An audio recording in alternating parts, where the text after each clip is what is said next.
Meus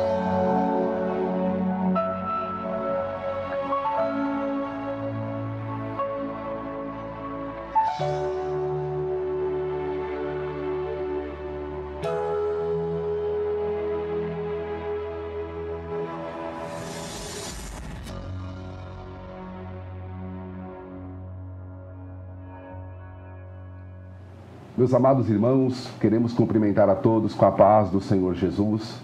É um prazer, mais uma vez, estarmos aqui para o nosso estudo preparatório da Escola Bíblica Dominical, Lição dos Adultos. Nesse primeiro trimestre de 2023, estamos estudando o tema Aviva a Tua Obra, é o tema da revista. E hoje nós estudaremos a lição número 12, cujo título é Vivendo no Espírito. Estamos aqui com o nosso pastor Daniel Carlos, segundo vice-presidente da nossa igreja em Campina Grande. Pastor, a paz do Senhor Jesus. Pastor Tadeu, a paz do Senhor. Evangelista Robson, meu amigo. Irmãos preciosos, a paz do Senhor. E todos os nossos ouvintes, professores, mestres da nossa escola dominical, que tenhamos momentos agradáveis aqui na presença do Senhor, refletindo sobre a importância dessa lição de hoje. Muito obrigado, pastor. Estamos também com o nosso evangelista Robson, um dos coordenadores da Escola Dominical em Campina Grande. Evangelista, paz do Senhor Jesus. Paz do Senhor, pastor Tadeu. Paz do Senhor, pastor Daniel Carlos. Amém. Satisfação estar com o senhor aqui conosco, nesse estudo dessa lição, que certamente Deus tem algo maravilhoso para as nossas vidas, para você, meu prezado ouvinte, e cremos que você será grandemente edificado nessa lição de hoje, que tem um conteúdo de aplicabilidade muito importante para as nossas vidas. Muito obrigado. Meus amados irmãos, o texto, a verdade prática da lição de hoje, diz assim: o avivamento espiritual traz uma realidade de vida no Espírito. O texto áureo se encontra em Gálatas, capítulo 5, e o verso 22, que diz: mas o fruto do Espírito é amor, gozo, paz, longanimidade, benignidade, bondade, fé, mansidão e temperança. Nós, pentecostais, muitas vezes somos acusados de darmos muita ênfase aos dons espirituais e pouca ênfase ao fruto do Espírito, sendo que, na verdade, ambas as coisas devem caminhar juntas, elas não são excludentes, ou seja, nós devemos ter em nossa vida o dom espiritual, o fervor espiritual, e também o fruto do Espírito, né? Uma vida no Espírito. Pois bem, na lição de hoje, veremos como o Espírito Santo nos ajuda nessa caminhada cristã, nessa caminhada de dons, nessa caminhada de fruto, caminhada essa que se iniciou do momento em que nós aceitamos Jesus como nosso Salvador, fomos regenerados, essa caminhada deu início, então, e ela terminará apenas com o arrebatamento da igreja, com a morte, né, individual de cada crente. Pois bem, vamos aqui para a primeira questão, o primeiro levantamento, a primeira meditação na lição de hoje. Uma pergunta ao pastor Daniel Carlos. O foco da lição de hoje, inclusive está no texto bíblico em classe, está em Gálatas 5:16, que é um dos versículos, quando Paulo diz que nós devemos andar no Espírito, e Espírito com E maiúsculo, não é o Espírito do homem, mas é o Espírito de Deus. Pastor, afinal, o que seria andar no Espírito?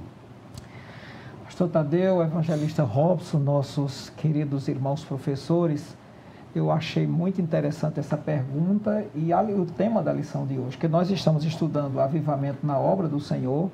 Já estudamos a primeira lição, o avivamento espiritual, o avivamento no Antigo Testamento, o avivamento no Novo Testamento, o avivamento no mundo, o avivamento no Brasil, avivamento em missões, avivamento na nossa vida individual. Mas hoje sim é que nós vamos estudar a realidade desse tema, vivendo e andando no Espírito. Agora nós vamos partir para a essência desse tema, porque viver no Espírito ou andar no Espírito, que vou repetir, é o tema da lição de hoje, caracteriza o verdadeiro avivamento, a prática da espiritualidade recebida do Espírito Santo na nossa vida. Andar no Espírito é a essência da vida cristã. Andar em espírito significa cultivar, produzir e viver os valores espirituais no íntimo do coração, no nosso verdadeiro ser espiritual. Viver no espírito é um estado, e esse estado independe das circunstâncias. Podemos ter altos e baixos, mas o espírito dentro de nós, a vida no espírito, segundo o fruto do espírito dentro de nós, nos capacita para que vivamos de forma permanente essa essência do Espírito dentro de nós na nossa vida cristã. Fala de circunstância em que se está e que se permanecerá nela ou não, mas o viver no Espírito não vai se alterar. Andar no Espírito tem sentido de experimentar, praticar e conduzir a vida espiritual sob a direção do Espírito Santo, pautada nos princípios da Palavra de Deus. Andar no Espírito é o padrão bíblico para não andar segundo a carne. Andar no Espírito é romper com a natureza carnal, pecaminosa, e buscar dentro dessa vida agradar ao Senhor. Glória a Deus. Interessante a questão da constância, né, pastor? Não é uma experiência apenas, mas é uma constância, esse viver no Espírito. Vamos lá. Evangelista Robson, no mesmo texto, que é o texto base da lição de hoje, que é o texto em que Paulo fala sobre o fruto do Espírito, o andar no Espírito, e Paulo ali ele faz um contraste entre aquele que vive no Espírito e aqueles que viviam na lei, falando ali aos judeus. E nesse contraste ele diz que aqueles que estão no Espírito já não estão mais debaixo da lei. Ou seja, ele reforça a liberdade de quem vive no Espírito, ok? Uma liberdade que não deve ser usada para dar ocasião à carne. Uma liberdade que não deve ser usada para libertinagem. Ou seja, alguém poderia pensar assim: agora que estou no Espírito, posso viver como quiser. Já tenho liberdade para viver como quiser. Então, como entender essa liberdade do Espírito com uma vida, como o pastor Daniel Carlos falou, uma vida submissa à vontade de Deus? Muito importante essa pergunta, pastor Tadeu, porque quando Paulo fala acerca justamente dessa questão da lei, de debaixo da lei, isso trazia aqueles rudimentos todos ritualísticos que a lei tinha presente nela, não é? Então Paulo estava combatendo isso, dizendo que Cristo tinha libertado desse jugo da lei, do legalismo, das ordenanças.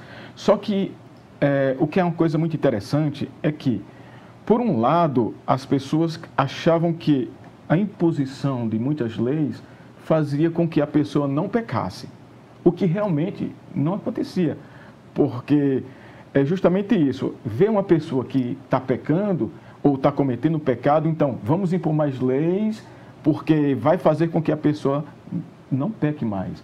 Mas, pelo contrário, Paulo estava mostrando justamente que a liberdade em Cristo, essa liberdade cristã, que é a liberdade no Espírito, está entre o legalismo, entre a licenciosidade, que é aquela permissividade de pecar, porque um pecava demais e outro exigia demais da lei, e justamente essa liberdade cristã está nessa parte de equilíbrio. Não é essa coisa exagerada de ter que impor lei, mas também não permite a pecaminosidade do homem de ficar desfrutando da liberdade que Cristo proporcionou na vida dele. Porque Paulo fala nisso, como você citou o versículo 5 de Gálatas, versículo 3, Paulo disse, não devemos usar da liberdade para dar ocasião à carne. Paulo fala disso, né? Então, a liberdade cristã não permite o pecado. A liberdade do cristão está em Cristo, como fala lá em Gálatas 2 e 4, que Cristo nos deu a liberdade. E isso exclui totalmente a ideia, de alguma maneira possível, que possa significar a liberdade em pecar, de forma nenhuma. Não é? Então, o cristão é livre. Então, veja, o cristão é livre da culpa do pecado, pois experimentou o perdão de Deus, livre do castigo do pecado, pois morreu por ele, porque Cristo morreu por ele na cruz. Além disso, por meio do Espírito, é livre do poder do pecado sobre sua vida, sua vida diária, e também livre da lei com os seus preceitos e ameaças. E agora, libertos, nós somos, devemos ter a nossa vida submissa à vontade de Deus. E é justamente isso. Lewis Schaffer, ele disse em seu livro O Homem Espiritual, o que seria essa submeter-se à vontade de Deus? Seria submeter-se a Deus, é permitir que Ele determine e execute posição e eficácia da nossa vida pois só Ele conhece qual o melhor caminho que devemos andar. Então, esse é submeter a nossa vida. Então, essa liberdade, fechando aqui a sua pergunta, a liberdade do cristão não é uma licença para pecar, mas sim uma oportunidade para servir. Amém, amém. Até porque, Glória a Deus. como o senhor falou, a lei ela trabalhava um processo do exterior para o interior, de fora para dentro, né? Isso. O Espírito ele vai trabalhar o inverso, né? De dentro para De fora. dentro para fora. Não é Glória algo que é a Deus. imposto, mas é algo que é transformado lá dentro. Pastor Daniel Carlos, no tópico 2 da lição, o comentarista, ele diz respeito à luta interior do crente. A luta entre a carne, né? Os nossos desejos e o espírito, com o objetivo de mostrar que o crente deve mortificar a sua carne todos os dias. Isso é pesado. Né? As obras da carne têm um grande aliado dentro de nós, que são os nossos desejos, as nossas vontades, ou como a Bíblia gosta de dizer, as nossas concupiscências. Como discernir e lutar com os desejos que há dentro de nós e que militam contra a vontade do Espírito? Porque nem todos os desejos que nós temos são contra Deus, mas como discernir aqueles que são contra Deus e lutar contra eles?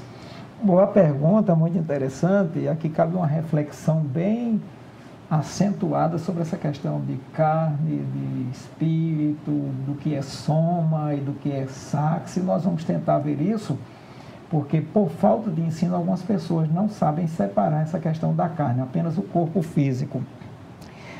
O texto de Eclesiastes 7:29 diz que Deus nos criou seres perfeitos, mas o homem inventou muita coisa, né? A entrada do pecado no mundo modificou tudo isso.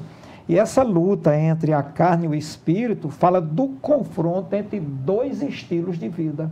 Um procurando agradar a Deus e outro se distanciando de Deus, à medida que peca, à medida que se distancia da palavra de Deus.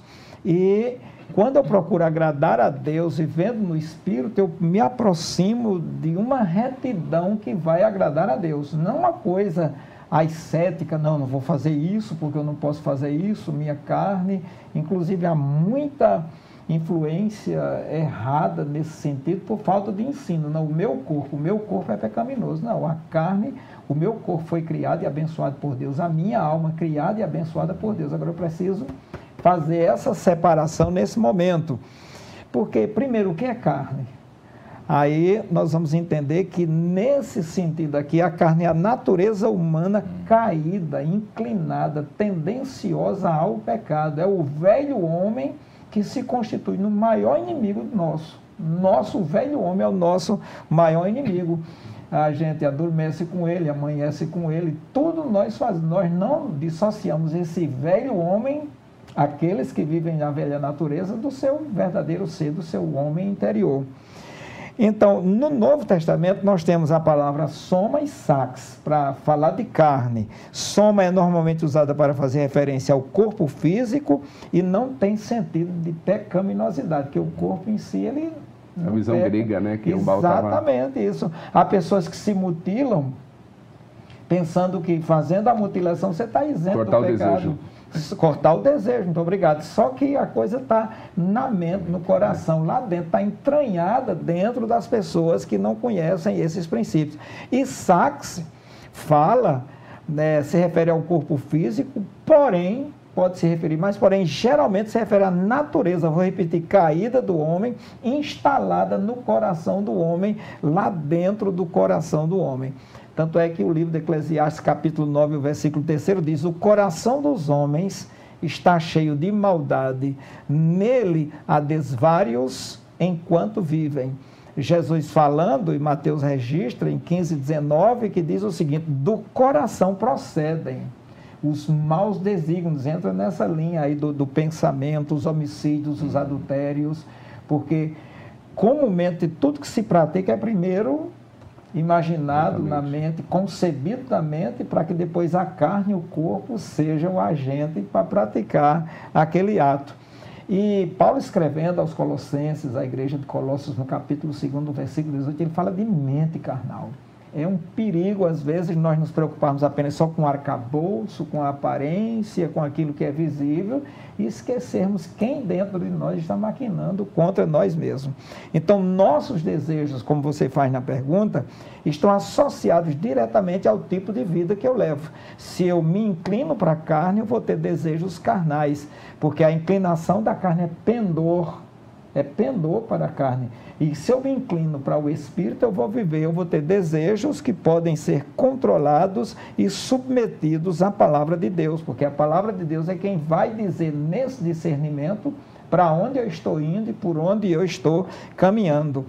E a mente carnal, ela guia o corpo para pecar e distanciar-se de Deus, lembrando que as obras da carne, daquela natureza pecaminosa, elas podem ser visíveis, mas também invisíveis. Por exemplo, ciúmes, inveja e tantas outras são invisíveis, mas são obras da carne que estão lá dentro, sendo engendradas pela mente carnal. E as visíveis são aquelas que eu pratico com o corpo, agressão, etc.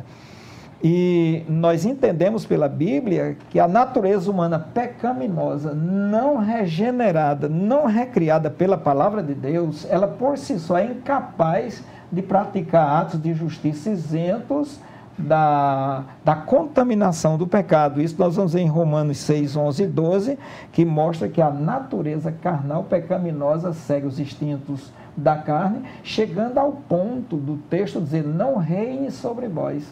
E quem reina tem domínio, quem reina tem trono. Então, se nós deixarmos o pecado, nos domina.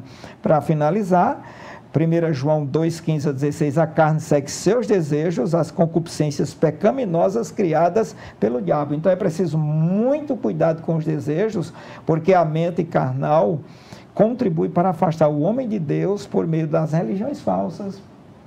Exatamente. Religiões falsas. Bilhões de pessoas estão andando de uma forma contrária à vontade de Deus, mas acham que estão certas, porque os pensamentos e desejos bons, baseados na palavra de Deus, são diferentes dos desejos maus. Nós temos desejos bons e desejos maus, e administrando isso aí, nós vamos continuar servindo ao Senhor. Glória a Deus.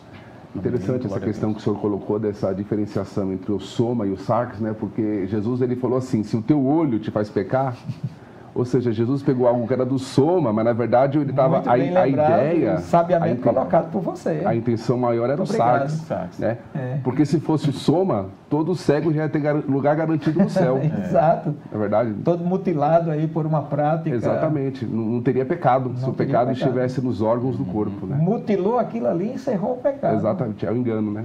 Muito boa a sua colocação. Evangelista Robson, quando nós pensamos sobre as obras da carne, a Bíblia não trata isso, e isso é importante nós frisarmos nesta aula.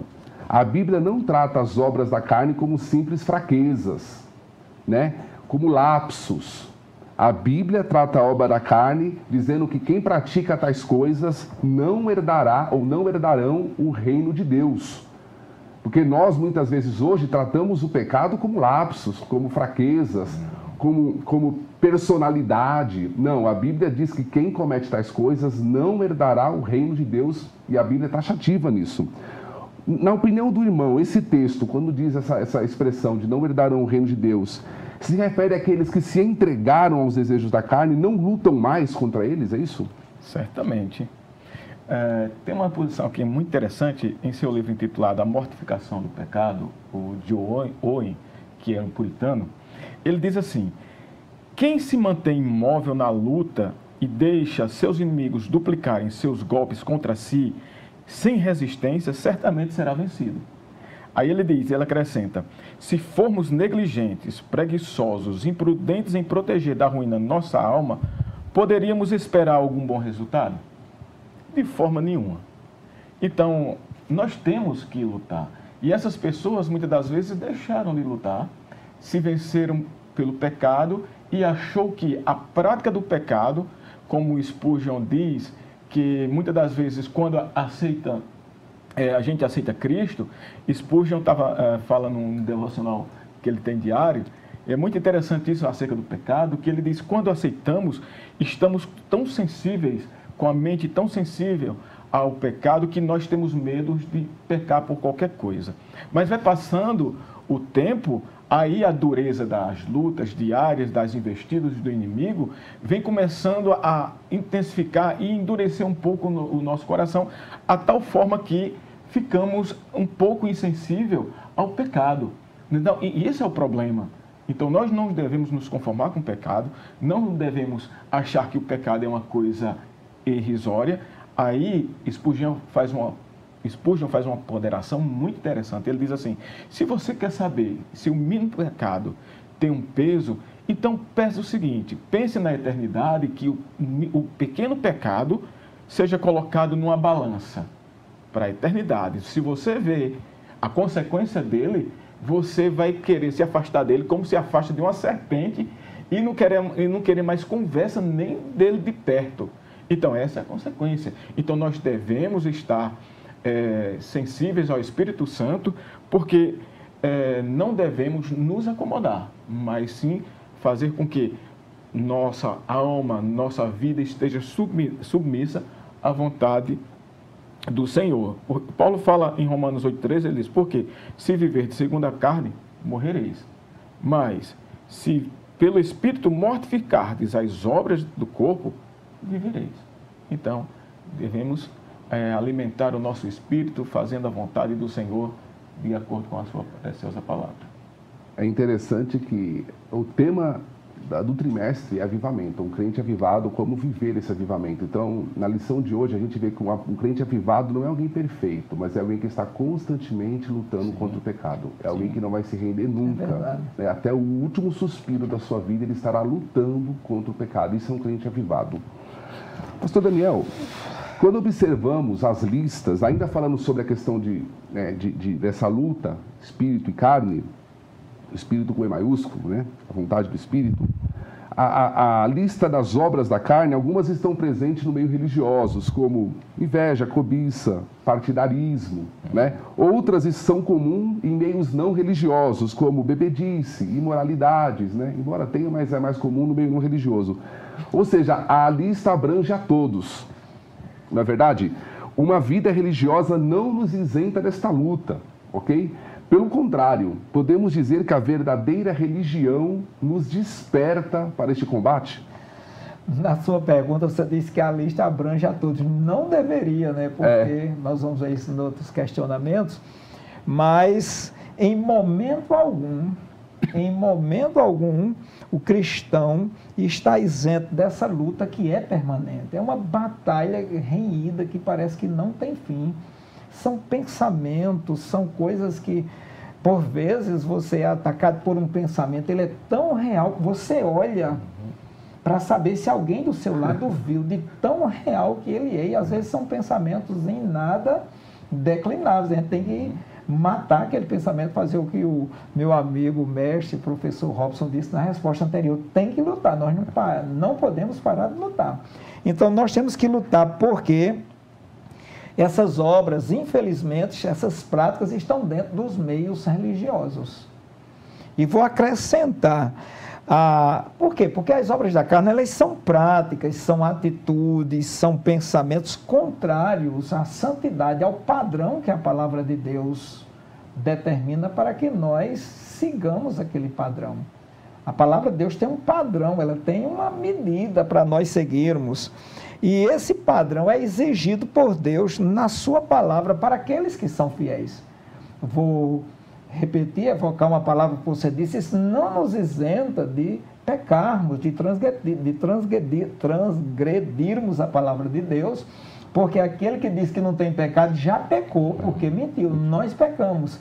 Agora, nós temos a palavra dentro de nós, como um acusador divino na nossa mente, que nos mostra, indica quando nós pecamos. E aí nós precisamos nos reposicionar.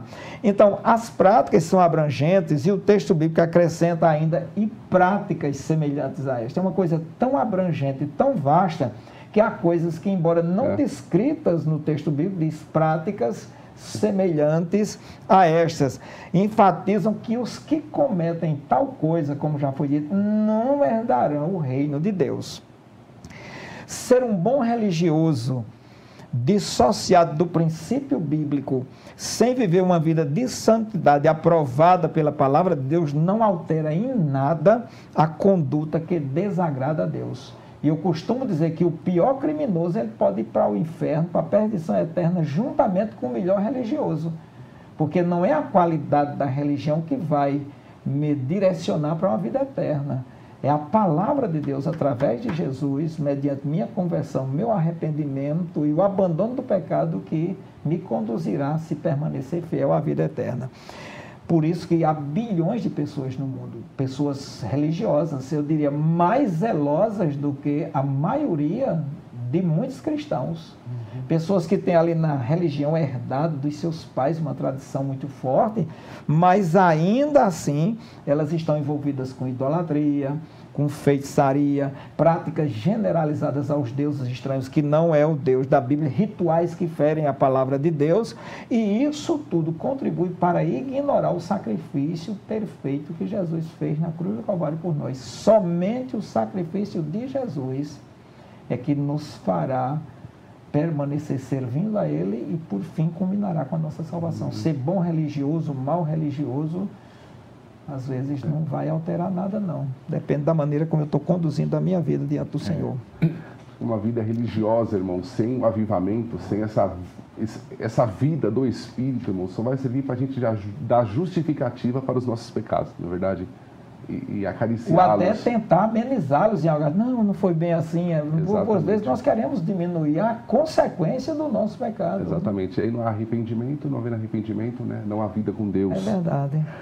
Evangelista Robson, ao falar quando Paulo fala das obras da carne, ele usa o termo obra, né?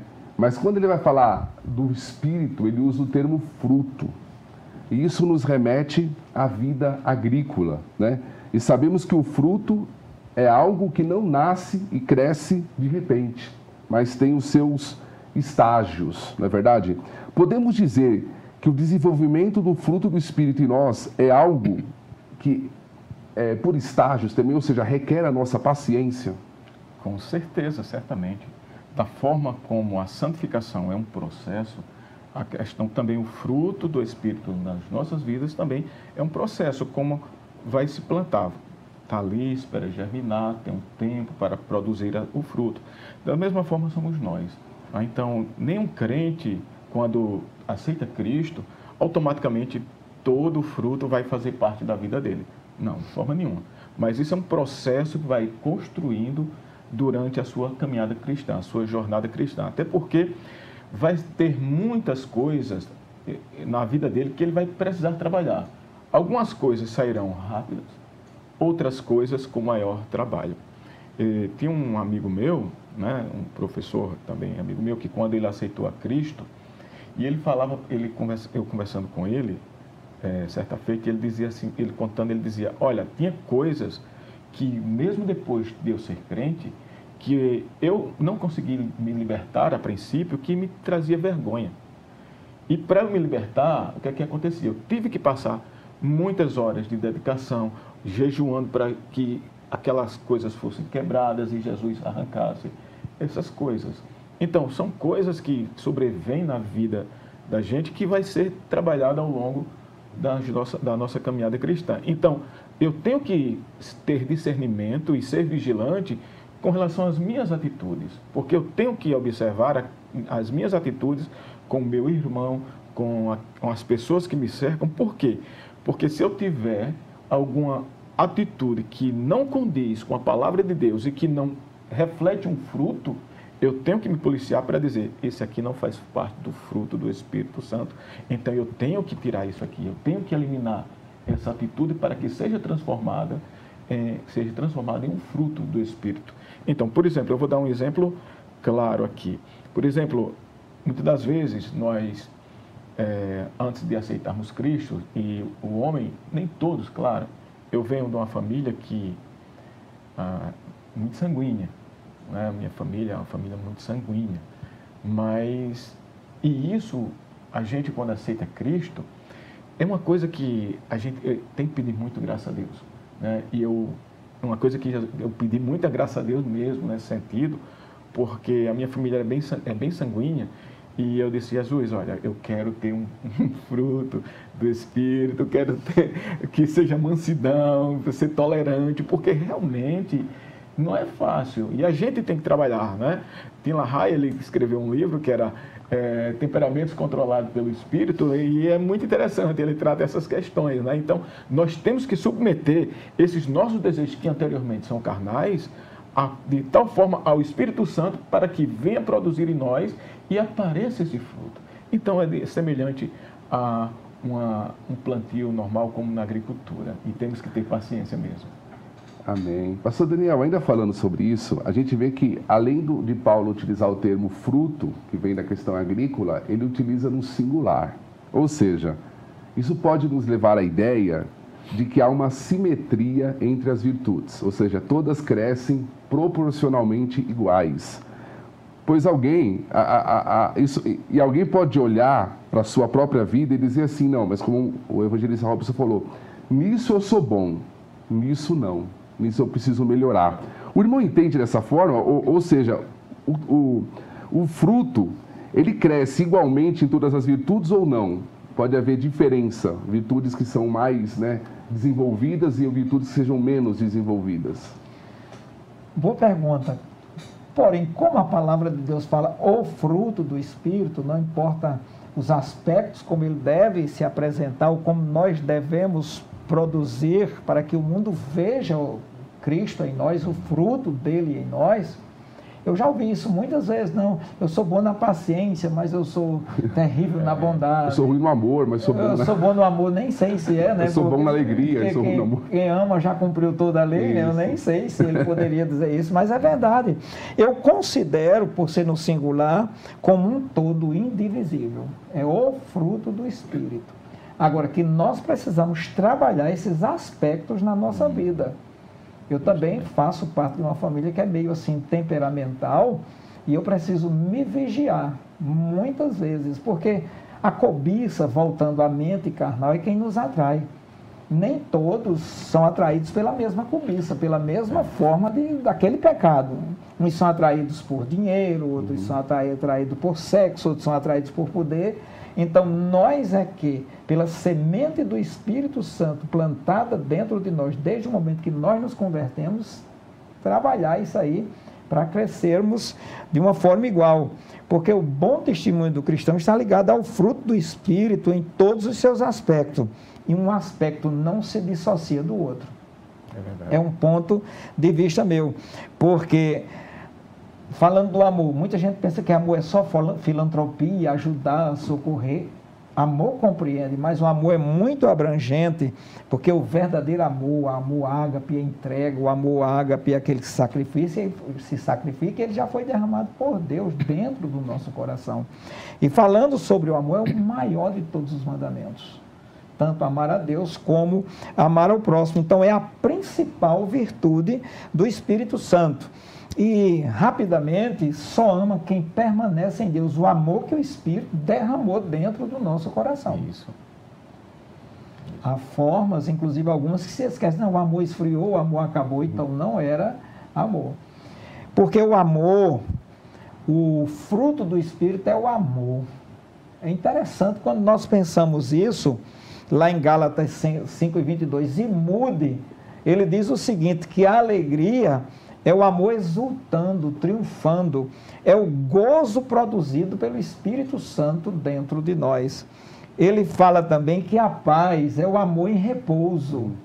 Ou seja, ainda que as circunstâncias sejam contrárias, mas ele não vai se tornar uma pessoa passiva, mas ele vai ficar em repouso. Não se desespera, né? Descansando e esperando. Pedro estava preso, sabia que no dia seguinte... pelo menos pela vontade de Herodes, ele seria passado ao fio da espada, mas ele foi dormir.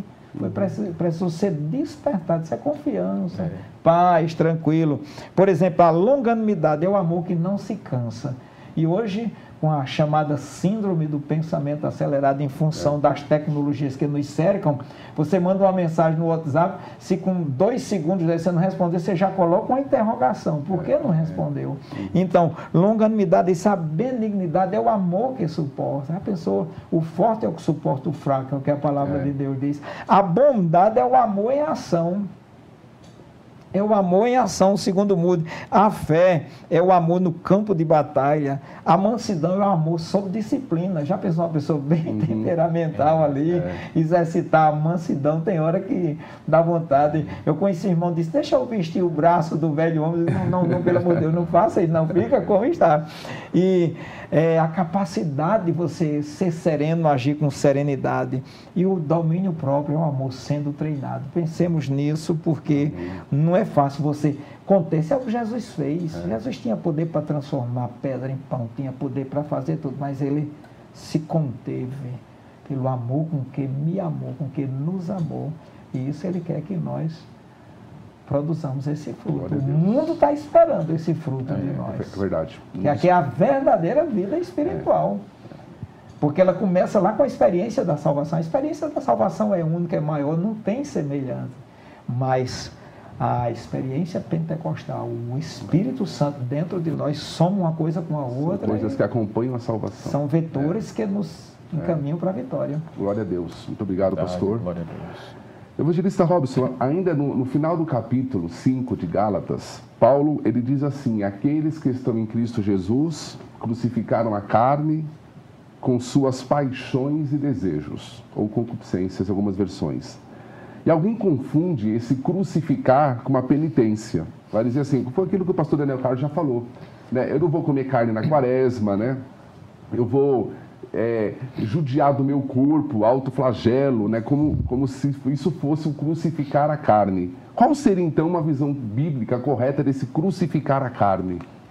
Muito interessante essa questão, e como o pastor Daniel Carlos já levantou aqui, essa questão que não é uma coisa que está intrínseca no corpo, né? Para fazer um autoflagelo, as pessoas muitas vezes fazem um autoflagelo achando que irão subjugar a carne. Aí, na realidade, um problema que muito aconteceu na Idade Média com os mosteiros era justamente isso. As pessoas achavam que servir a Deus era se trancafiar entre 4 paredes e perceberam que não era bem isso. Porque, como o pastor Daniel já falou, a coisa está na mente, né? Então está ali provocando. Então você tem que realmente crucificar essa carne. Mas quando fala justamente de crucificação da carne, está falando em crucificar a carne, estamos falando em mortificar a carne. E como falamos de carne, o pastor Daniel Carlos, mais uma vez reiterando o que ele falou, fala da velha natureza, do velho homem, da nossa natureza pecaminosa. Não é? Então fala justamente em mortificá-la. Paulo fala em Romanos 6:6, ele diz assim, sabendo isto, que o nosso velho homem foi com ele crucificado. Ele quem? Cristo.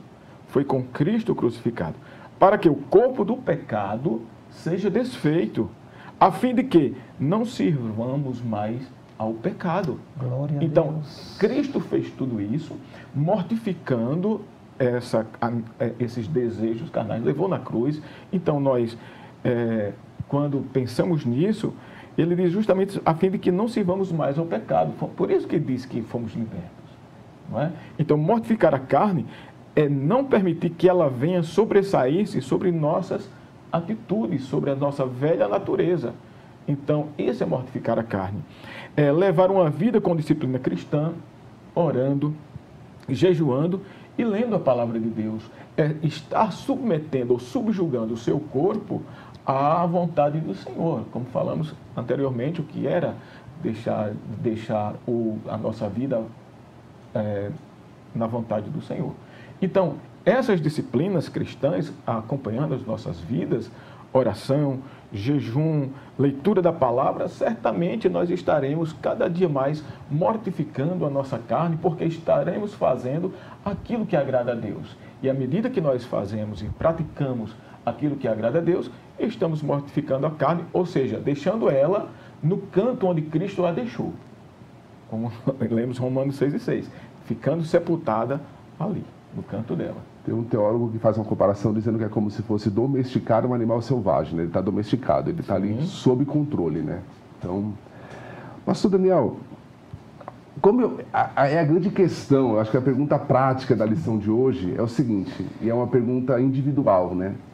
Como eu posso olhar para mim e saber que o fruto do Espírito está sendo desenvolvido na minha vida?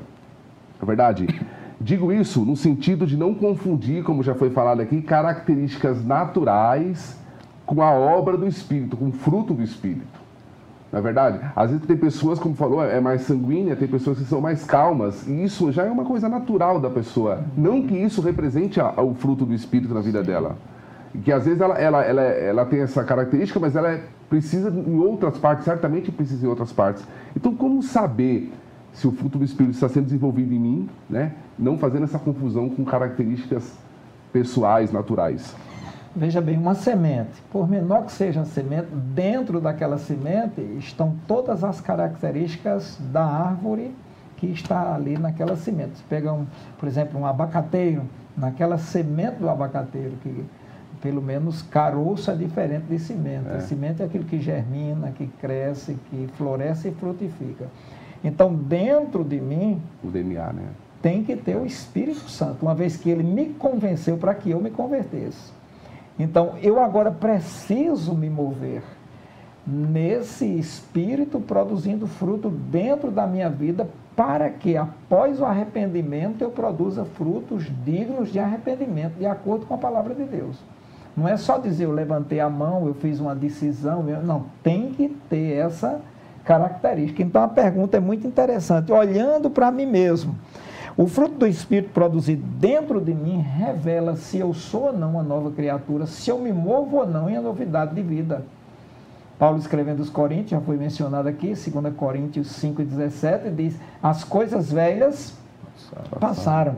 Então é preciso que eu analise as tralhas que invadiam a minha vida, ou que ainda estão na minha vida, coisas que se opõem à palavra de Deus, para eu fazer uma análise, uma avaliação se o fruto do Espírito realmente está dentro de mim. Por exemplo, há pessoas que são bondosas por natureza. Pessoas que são educadas, uma educação que vem lá do berço, são incapazes de ferir alguém com palavra, também tem a ver com o temperamento. Há pessoas também que praticam boas maneiras que você fica até encabulado, às vezes, de tão gentil, tão cortês que é aquela pessoa.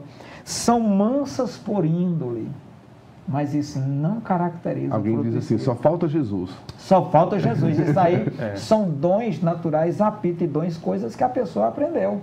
Mas o fruto do Espírito é diferente. O fruto do Espírito está aliado ao amor e àqueles aspectos que são produzidos por nós mediante uma vida cristã praticada no dia a dia. Então, eu costumo, forma de expressar, olhar para o outro. Eu tenho que olhar para mim, até onde o Espírito Santo me possui, até onde eu frutifico segundo a palavra de Deus, segundo a vontade do Espírito Santo e segundo o caráter de Cristo. O fruto do Espírito em mim está aliado também ao caráter de Cristo.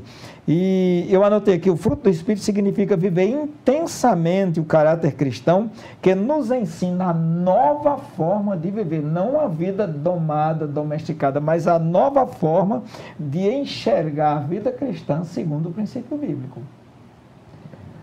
Nós não somos salvos, vou usar aqui a boa obra, porque se fala muito em filantropia quando se fala em amor. Não somos salvos pelas boas obras, mas a Bíblia diz que para as boas obras nós somos chamados, Efésios 2:10. Então eu preciso desenvolver. Quem não conhece, por exemplo, uma plantação, um pomar, as árvores frutíferas estão lá, ela talvez nem saiba o que é. Mas se você disser, isso aqui é uma pitombeira, isso aqui é uma abacateira, isso aqui é uma jaqueira, isso aqui é uma bananeira, a pessoa vai ficar conhecendo. Então, o fruto é quem me faz conhecido, se ele for produzido por mim. Então, desenvolver esse fruto é uma prioridade na vida cristã. Viver o caráter cristão em essência é mais importante do que conhecimento. Porque o conhecimento não traz o fruto. Muita gente tem conhecimento, eu estudei um tempo, aí um período, o curso de Direito, eu tinha professor de lá da faculdade que conhecia a Bíblia decorada, você dizia, isso é um um excelente pregador, um grande cristão. Não tinha nada a ver, era só coisa da prédica, do discurso. Então, quando está lá dentro de nós, marcando o nosso caráter e trazendo a diferença. Então, o fruto do Espírito expressa a experiência do novo nascimento, é a ação do Espírito na vida da pessoa. O fruto do Espírito é produzido em mim, vivido e experimentado. Ele é produzido, vivido e experimentado. E quem entrega a sua vida para Jesus, eu vou dizer obrigatoriamente, ele tem que procurar viver uma nova vida, porque o mundo está de olho em nós. Então, o fruto do Espírito gerado em nossa vida brota de dentro para fora. Isso aqui já foi falado. E quando nós olhamos, que a teologia bíblica ela é única, quando nós olhamos lá para o tabernáculo, a montagem do tabernáculo ela é de dentro para fora, ou seja, o santo dos santos estava lá no interior para exercer a influência. Então, ou eu produzo ou não produzo o fruto do Espírito. O fruto do Espírito diz respeito ao nosso relacionamento com Deus, o fruto do Espírito nos torna parecido com Jesus, fala do nosso relacionamento com Ele. Então, eu tenho que olhar, vou repetir, para mim mesmo, para eu saber se vivo uma vida regrada pelo amor, cheia de alegria e de paz, dentro do princípio bíblico. Eu preciso olhar para mim mesmo para analisar a minha vida relacional com Deus ou com as pessoas, se ela é regida pela paciência, no caso a longanimidade, pela benignidade e pela bondade. Por fim, uma vida regida pela fidelidade, mansidão e domínio próprio. Aqui é onde amarra tudo, porque eu posso ser fiel a você na sua presença, mas eu preciso ser leal, sincero e fiel, sincero na sua presença ou na ausência. E isso vai caracterizar a minha vida de comunhão com Deus. Só um pequeno exemplo, a pessoa disse, não, você não precisa se preocupar com isso, que o pastor não está vendo. Eu disse, o meu problema não é o pastor. O meu problema não são os irmãos. O meu problema é aquele sumo pastor que me vê e sabe como eu me conduzo em todas as horas e em todos os momentos da vida. E a consciência. A consciência que conhece a palavra, que está plantada, graças a Deus, pela palavra na consciência, que eu chamo de acusador divino. É, isso mesmo. E tem uma coisa muito importante nisso aqui, porque quando você vai distinguir a pessoa que tem um dom natural, embora que ele traga isso quando aceita o Evangelho, como o pastor Daniel falou, esse dom que ele existe natural, ele não é aperfeiçoado. Mesmo assim que ele tem uma bondade, mas a bondade dele é restrita. Então, quando aceita Cristo, essa bondade tem que ser ampliada pelo Espírito Santo. Então, ela é aperfeiçoada ainda. Então, ela não é completa. E às vezes a pessoa tem, mas aquilo gera nela orgulho, gera nela, né? Por causa dessa virtude. É interessante que o pastor Daniel Carlos utilizou a expressão que o fruto do Espírito deve ser vivido e experimentado, né? Saboreado. O fruto é isso, é saborear o fruto. E a gente gosta de dizer assim, qual é o sabor do fruto do Espírito? É só experimentando. Não é verdade? Se alguém perguntar para você, meu irmão, meu amigo, qual o sabor tem a banana? O que você vai dizer? Experimenta. Banana tem gosto de banana, não é verdade? Ela é doce, mas como é que você expressa por palavras o gosto da banana? Só dando para a pessoa experimentar. Então, o fruto do Espírito, o sabor dele deve ser experimentado. Chegou uma criança na minha casa, aproximadamente 5 anos de idade, e disse, eu queria comer uma banana. Eu disse, mas ela está um pouco verde, não estava ainda madura, mas eu quero assim mesmo. Aí, à medida que ele experimentou a banana, eu disse, como é que está? Ele disse, tem gosto de banana. É isso aí. Experimentou então, a banana. E quem vai experimentar isso são as pessoas que nos cercam. Sim. Né? Aquela vida tem o sabor do Espírito, tem o sabor do fruto do Espírito que deve ser experimentado. Pois bem, evangelista Robson, a última questão agora é o contrário, né? Como eu posso identificar em mim, né? É a parte prática da lição, os super desejos, a super concupiscência, os ídolos, né, que residem em meu coração e que impedem a minha comunhão plena com Deus. Como eu posso identificá-los para destruí-los? Me ajude. É fácil, não é tão difícil. Paulo dá a resposta para isso em 1 Coríntios 2,16. Ele diz assim, nós temos a mente de Cristo. E isso aqui é o diferencial, porque todo pensamento, toda coisa que surge do meu coração, que não condiz, que afronta a palavra de Deus, que afronta o princípio de santidade do Senhor, eu sei que é da carne, não provém do Espírito. É como o pastor Daniel falou há pouco também, ele disse, tem às vezes chega coisa no seu pensamento que você pensa que tem uma pessoa do seu lado que está falando, né? Então está aquela voz audível. Então essas coisas você tem que estar atento, porque primeiro, justamente nós temos a mente de Cristo, aí você pensa, realmente isso é da vontade de Deus, esse tipo de pensamento provém de Deus, ou seja, como aquele livro, não um grande best-seller, será que Cristo fazia, eu no lugar de Cristo fazia isso? Né? O que faria Jesus em meus passos? Em seus passos, que faria Jesus, né? Então, esse grande best-seller, então é algo dessa forma. Tem alguém que diz assim, ó, alguém já disse certa vez que o seu velho relógio nunca o decepcionou, nunca desapontou, porque ele nunca confiara nele. Aí, você vai confiar na sua carne só porque você é salvo? Claro que não.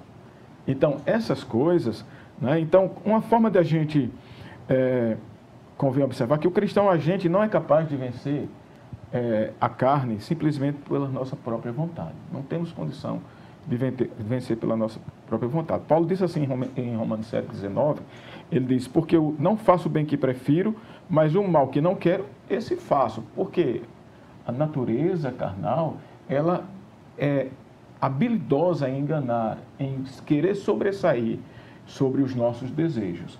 Então, certo escritor disse assim que para vencer essa luta contra a carne, o que é que você tem que fazer? É você se entregar à vontade do Espírito Santo. Então, quando você se entrega completamente à vontade do Espírito Santo, você vence a carne. Porque Paulo fala lá em Gálatas 5,18, ele diz, mas se sois guiados pelo Espírito, não estamos mais debaixo da lei.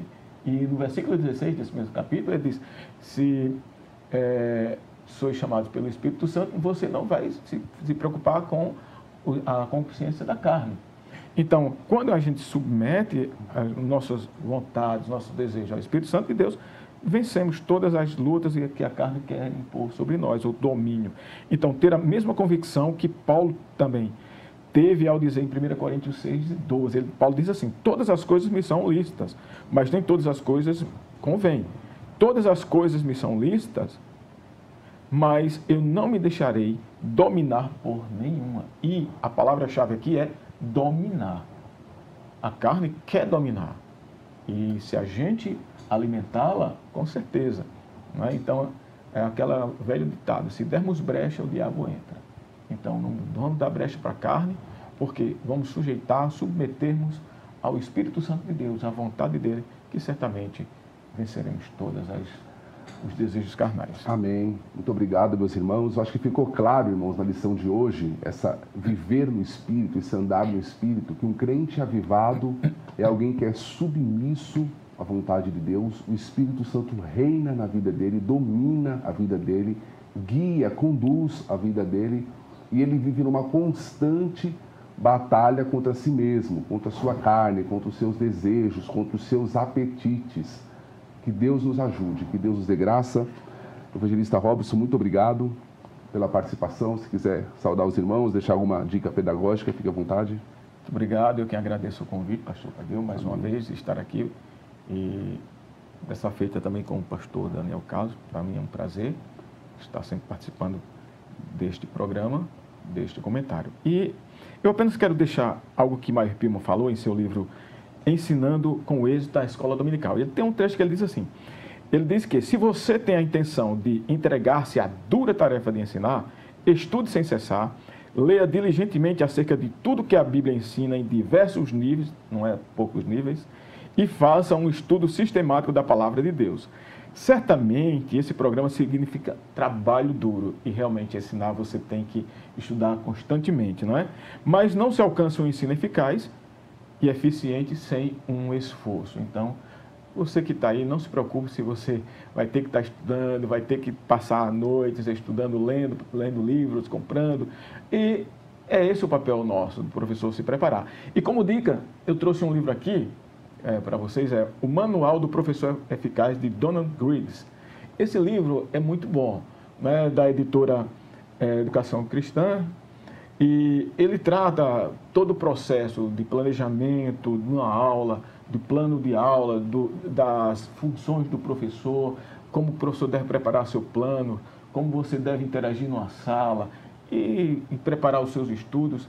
É muito bom e prático esse livro. Então, também aconselho para os irmãos adquirirem. Muito obrigado. Pastor Daniel Carlos, muito obrigado pela presença do senhor. Deus o recompense. Fique à vontade para saudar os irmãos. Pastor Tadeu, eu que agradeço, parabenizo a Escola Dominical por essa iniciativa do estudo online, agradeço estar aqui com você, com meu amigo, são amigos, tanto você como o evangelista Robson. Eu quero só dar uma dica muito interessante para saber se estamos andando ou não no Espírito. Aquilo que vem de fora consegue me atingir? Vou só fazer uma figura. Se você tiver aqui um ímã, que é um ferro imantado, você coloca ele debaixo aqui de uma plataforma e coloca pedaços de ferros, limárias de ferros aqui. Então, quando você movimenta o ímã, vai movimentar os ferros que estão aqui em cima, quer seja um parafuso, etc. Então, o que vem de fora, aquele que consegue ainda mexer com o meu interior, é sinal de que a minha natureza interior, a minha natureza pecaminosa, precisa ser ajustada à palavra de Deus. Muito obrigado. Muito obrigado. Meus amados irmãos, muito obrigado. Fiquem todos na paz do Senhor Jesus e que Deus nos abençoe.